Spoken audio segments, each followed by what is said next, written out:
دیا، اے اندھیرے دیکھ لے منہ تیرا کالا ہو گیا، ماں نے آنکھیں کھول دی گھر میں اجالا ہو گیا۔ سبحان اللہ ماشاءاللہ ماشاءاللہ۔ یہ ہوتا ہے ماں کا ادب۔ اور پھر کیا ہوا؟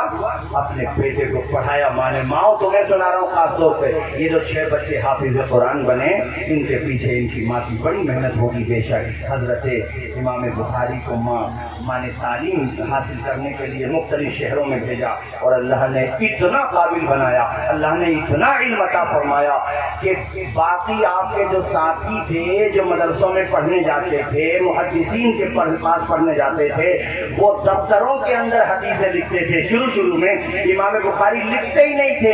ایک دن آپ کے ساتھیوں نے کہا، اے محمد بن اسماعیل تم تو اپنا وقت ضائع کر رہے ہو، لکھتے تو ہو نہیں، تمہیں کچھ یاد بھی ہے؟ آپ نے کہا اچھا میرے ساتھی یہ بتاؤ تم نے اپنے دفتروں میں اپنے رجسٹرز میں کتنی حدیثیں لکھی ہوں گی؟ کہا ہم نے 15 ہزار حدیثیں اب تک لکھی ہیں۔ امام بخاری نے کہا پہلے تم سناؤ گے یا پہلے ہم سنا دیں؟ اللہ اللہ کہنے لگے نہیں تم کیسے سنا دو گے جب تم نے لکھی ہی نہیں ہے؟ کہا تم اپنے دفتر کھولو۔ انہوں نے دفتر کھولے، امام بخاری نے پڑھنا شروع کر دیا، اور 15,000 حدیثیں سنانے کے بعد آپ رکے۔ سارے لوگوں نے کہا اے بخاری تجھے یہ کیسے یاد ہو گئی؟ کہا میری ماں کی دعا کا اثر دیکھ رہے ہو میرے ساتھ، اس لیے میں نے یہ زور دیا ہے ان عورتوں پر کہ اپنے بچوں کو پڑھانے کا جذبہ پیدا کرو، اپنے بچوں کے اندر تعلیم کا ذوق پیدا کرو، اور بچپنے ہی سے یہ خواب دیکھو مالک میرا بیٹا حافظ قرآن بن جائے، اللہ کرا میرا بیٹا ڈاکٹر بھی بنے، ایڈوکیٹ بھی بنے، میرا بیٹا سائنٹسٹ بھی بنے، مگر ساتھ ساتھ میں وہ قرآن بھی پڑھتا ہوا چلا جائے۔ جھوم کے بولو سبحان سبحان اللہ سبحان اللہ۔ بہت اچھا پیغام پیش کر رہے ہیں، جواب دیا ماشاءاللہ، ہر آدمی بڑی ماشاءاللہ محبت سے سنتا ہے۔ علی صاحب بغیر تعلیم کے ہمیں اور آپ کو کون بلا لیتا اگر پڑھے ہوئے؟ صحیح ہے، حالانکہ اتنے پڑھے ہوئے نہیں ہیں، محبت زیادہ ملتی ہے آپ لوگوں کی، مگر بہرحال یہ ماں باپ کا ہی تو احسان ہے۔ بولو کس کا احسان ہے؟ میں نے آپ کو زور دے کر کے یہ بات کہی ہے کہ آج کی تقریر میں لبے لباب کے طور پہ 3 باتیں دماغ سے لے کے جانا۔ ایک تو جھگڑے بالکل دماغ سے نکال دو، وہ تو لڑنا ہی نہیں ہے ہمیں۔ سامنے والا کچھ چڑھا رہا ہے نا، راستہ بدل دو، وہ یہی تو کہے گا دب گیا، تو جو دبے گا سمجھ لو قیامت میں وہی اونچا اٹھے گا۔ اور سامنے والا جو بے وجہ دبا رہا اسے بھی سوچنا چاہیے بھائی میں کیوں دبا رہا ہوں؟ جو پیسہ میں جھگڑوں میں اٹھا رہا ہوں وہ غریبوں پہ اٹھا دوں، اور بھیا پیسہ پھر بھی نہیں روکا جا رہا تو مدرسوں میں اٹھا دو، ثواب ہی ملے گا، لیکن تم صبر کر لو۔ اور دوسرا پیغام مسجدوں کو آباد کر، مسجدوں کو زور سے بولو، مسجدوں کو 5 وقت نماز کا مزاج بنا لو کہ نماز تو ہمیں پڑھنا ہی ہے یار، صرف مسجدیں بھر دینا ہم لوگ تو اسی کا بہت اچھا اثر پڑ جائے گا۔ قاری صاحب 3 دن تو نماز پڑھتے ہیں مسلمان سب کے ساتھ، عید میں، بقرعید میں اور الوداع میں، یعنی عید الفطر میں اور یہ عید الاضحیٰ میں اور الوداع میں، یعنی سب کے سب پڑھتے ہیں۔ ارے بعض جمعے بھی گول کر دیتے مگر ان 3 دنوں میں پڑھ لیتے ہیں ماشاءاللہ۔ پڑھتے ہیں کہ نہیں بولو؟ بتاؤ راجیہ سرکار سے لے کے مرکزی سرکار تک تمہیں پروٹیکشن دیتی ہے کہ نہیں؟ اونچا بولو دیتی ہے کہ نہیں؟ ارے بولو دیتی ہے، عزت دیتی ہے؟ تم نے سب نے 3 دن نماز پڑھی، اللہ تعالیٰ کا کرم دیکھو کہ اوروں نے بھی تمہیں عزت دی۔ اس کا مطلب کیا ہوا کہ ہر دن اگر اسی طرح سے 5 وقت نماز کے لیے تم نکلنے لگے تو پھر قاری یوسف رضا صاحب مسکراتے ہوئے یہ 4 مصرے سنائیں گے کہ غیر کو اخلاق سے اپنا بنانا سیکھ لو، رنج و غم کے سائے میں بھی مسکرانا سیکھ لو، دیکھنا دنیا جھکے گی خود تمہارے سامنے، تم خدا کے سامنے سر کو جھکانا سیکھ لو۔ نعرہ تکبیر، نعرہ رسالت، نعرہ غوثیت، مسلک اعلیٰ حضرت، فیضان اعلیٰ حضرت حضرت علامہ توصیف رضا صاحب قبلہ، جشن دستار بندی۔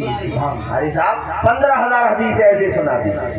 1988 میں بہت جلدی 10-15 منٹ میں تقریر ختم کر رہا ہوں۔ 1988 میں عراق کے اندر ایک بچہ اسکول سے پڑھ کے واپس آیا تو اس کی ماں نے اس سے کہا بیٹے اپنی کاپی مجھے دے۔ اس نے کاپی دے دی۔ کاپی جب دی تو ماں نے اس کاپی پہ لکھا انی احب ان تکون طیارا، اے بیٹے میں تجھے پائلٹ دیکھنا چاہتی ہوں۔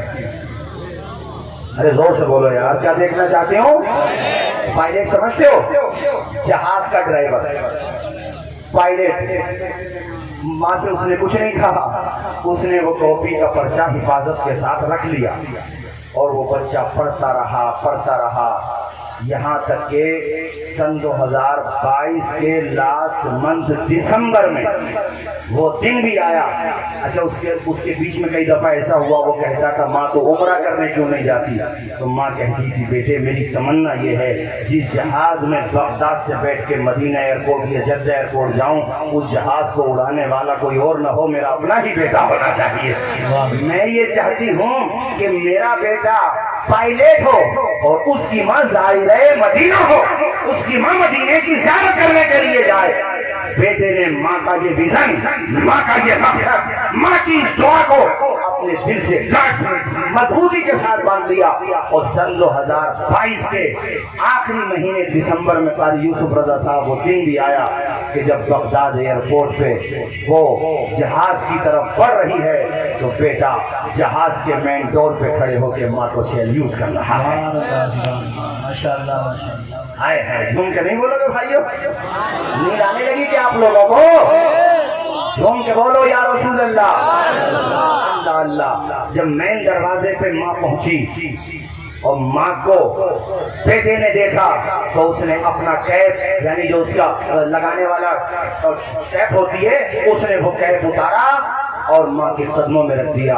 माँ की आंखों में आंसू आए। माँ ने अपने बेटे की पेशानी को चूमा और ये कहा या अल्लाह ऐसी औलाद सबको अता फरमा जैसी औलाद तूने मुझे अता फरमाई है। मेरे बेटे ने वो करके दिखा दिया और अल्हम्दुलिल्लाह उसकी माँ उम्रा करती है, फिर वापस अपने वतन आ जाती है। ये सुनाने का मकसद ये था, ए माँ तुम्हें मैं सुना रहा था कि अपने बच्चों को बचपन ही से विजन दो, टारगेट दो कि हमें अपने बच्चों को कामयाब बनाना है, उनके हाथों में कलम देना है। मुझे आजम खान साहब का ये जुमला याद आता है, उन्होंने कहा था अगर तुम भी अपनी नस्लों के बारे में गौर नहीं करोगे तो 7 समंदर पार से तुम्हारे हाथों में कलम देने के लिए कोई नहीं आएगा, तुम्हें ही पढ़ना पड़ेगा। अभी आपके उमरदानी साहब है, अपने यहाँ के सांसद, एजुकेशन की ताकत है, तालीम की ताकत है, तालीम हासिल करो। ये मत सोचने लगना कि ये मौलाना तौसीफ रजा साहब इस विलेज में तालीम की बात लेके बैठ गए, हम गांव के रहने वाले हैं, हम पढ़े भी तो क्या पढ़ेंगे, करेंगे भी तो क्या करेंगे। ये गलत सोच है, ऐसा कुछ नहीं है। अल्हम्दुलिल्लाह बहुत से लोग हैं जो गांव के भी हों तो अल्लाह की करम से नाम रोशन कर देते हैं। अरे वो लड़का भी तो गाँव का ही है भैया, अरे वो भी तो जिला अमरोहा का नहीं, बोलो नाम रोशन हो जाता है। इसलिए घबराओ नहीं, संघर्ष करो, मेहनत करो, जज्बा लेकर के जाओ और अपने दिमाग में ये बिठा करके जाओ जो पैसा हम बिया शादियों में फजूल खर्च कर रहे हैं और खुराफात में उठा रहे हैं, वो पैसा हम बच्चों की तालीम पर उठाएंगे। आगे बोलो जरा इंशाअल्लाह, और जोर से बोलो भाइयों इंशाअल्लाह। पढ़ाओगे कि नहीं पढ़ाओगे बच्चों को? बोलो आधी रोटी खाएंगे बच्चों को, आवाज आए बच्चों को। अपने संबल की बात है, जब ये चेयरमैन शहदुल्ला साहब जिला के चेयरमैन बने थे उस टाइम की बात है, बल्कि उनसे भी उन्होंने ही सुनाई थी ये बात। अपने संबल में जो कोर्ट है तो उसमें एक संतरी हुआ करता था, गैर मुस्लिम था, मगर मैं तालीम के बारे में बता रहा हूँ, ज़ौक़ होता है। वो संतरी था, जब जज साहब आते थे तो उनकी कुर्सी लगाना या बाकी काम देखना वो उसकी जिम्मेदारी थी, सैल्यूट भी करता था उनको। तो संतरी के दिमाग में ये बात आई क्यों ना ऐसा हो कि मैं तो संतरी ही रहूंगा, आगे क्या तरक्की करूंगा, लेकिन इस कुर्सी पे एक दिन मेरा बेटा आ रहा हो, मैं यहीं पे। और उसने पढ़ाया और इतना पढ़ाया कि रिटायरमेंट का टाइम था उसका, जल्द ही वो मतलब रिटायर होने वाला था। उतने ही में उसका बेटा जज बन के संबल की कोर्ट में आ रहा था और बाप वहां खड़े होकर के अपने बेटे को सैल्यूट मान रहा था।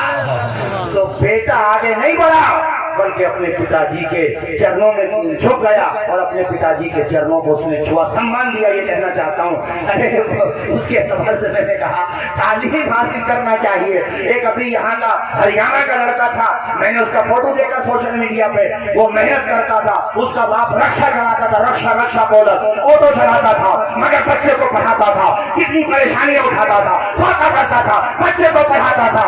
उसका बेटा तो IAS बना, DM बना, और जिस दिन DM सीएम के ऑफिस में वो पहुंचा, पहला दिन था पोस्टिंग का, तो अपने पिताजी को उसने कुर्सी पे बिठाया, खुद पाँवों में बैठ गए अपने पिताजी के, और उसके बाप ने रोते हुए अपने बच्चे के सर पे हाथ रखा।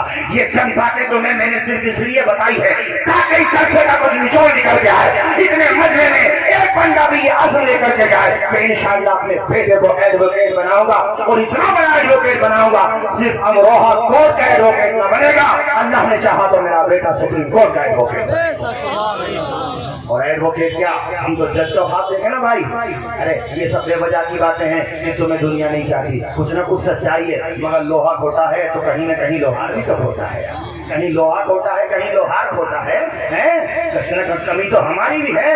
अरे बिरादरी के ऊपर मत ले जाना इस बात को, यार एक जुमला बोला जाता है, यानी कुछ लोहा खोटा कुछ लोहार खोटा, इसका मतलब ये होता है कि उधर से भी तासुर है मगर कमी तो हमारी भी है, गफलत तो हमारी भी है, वरना प्राइवेट जॉब करने से कौन रोक सकता है, तुम्हारी सलाहियतों से कौन रख सकता है, तुम्हारे अंदर खूबी हो, अगर खूबी की बात आ गई तो मैं बता दो, खूबी अपने आप को मनवा के रहती है, इंसान के अंदर अगर सलाहियत हो तो दुश्मन को मानना पड़ता है, किसी की मजबूरी न बनो, उसकी जरूरत बन जाओ।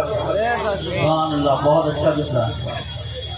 उसकी क्या बन जाओ, बोलो जोर से, आवाज आए, क्या बन जाओ, उसकी जरूरत बन जाओ। मेरे ख्याल से हजरत की तशरीफ आवरी हो गई है, आप खड़े हो जाए हजरत का इस्तेमाल करने, और ये जो है नारे